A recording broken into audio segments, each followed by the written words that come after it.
माना है किसी चीज़ को हासिल करना, उसूल कमाई, माश के लिए कोशिश, तगदो, रियाजत, मेहनत और हुसूल माश के लिए जद्दोजहद। और हलाल का माना है जिस चीज़ को करने का अल्लाह ने हुक्म दिया है उसे ले लें और जिस काम से मना किया है उससे रुक जाए।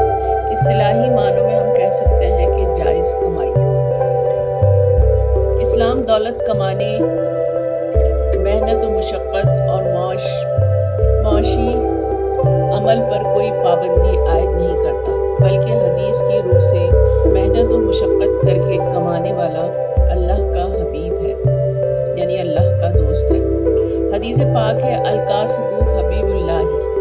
इस्लाम इस बात की हौसला शिकनी करता है कि इंसान खुद मेहनत ना करे और दूसरों के सामने हाथ फैलाए, बल्कि बिला उज़ुर और बग़ैर किसी मजबूरी के ऐसा करना इंसानी वक़ार की तौहीन है।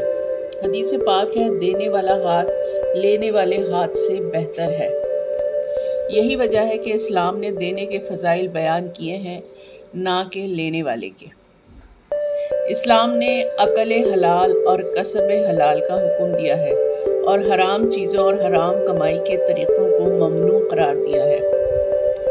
सूद, जुआ, सट्टा, रक़्स व सुरूर की आमदनी, रिश्वत का लेन देन, नाप व तोल में कमी, ख़यानत, ज़ख़ीरा अंदोज़ी वग़ैरह, चोरी, डाका, धोखाज़नी और दीगर नाजायज़ ज़राए आमदनी से कमाई हुई रकम हराम है, हलाल नहीं। हदीस पाक है बेहतरीन अमल हलाल रोज़ी कमाना है।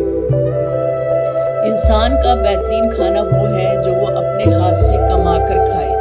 रिज़्क़े हराम की नहुसत के बारे में रसूल करीम सल्लल्लाहु अलैहि वसल्लम ने फरमाया, उस बंदे की दुआ कैसे कबूल हो सकती है जिसका खाना और लिबास हराम का हो और उसे हराम की ग़िज़ा दी जाती हो। हलाल रिज़्क़ का मतलब किसान से पूछो। हलाल रिज़्क़ का मतलब किसान से पूछो। पसीना बन के लहू बदन से निकलता है।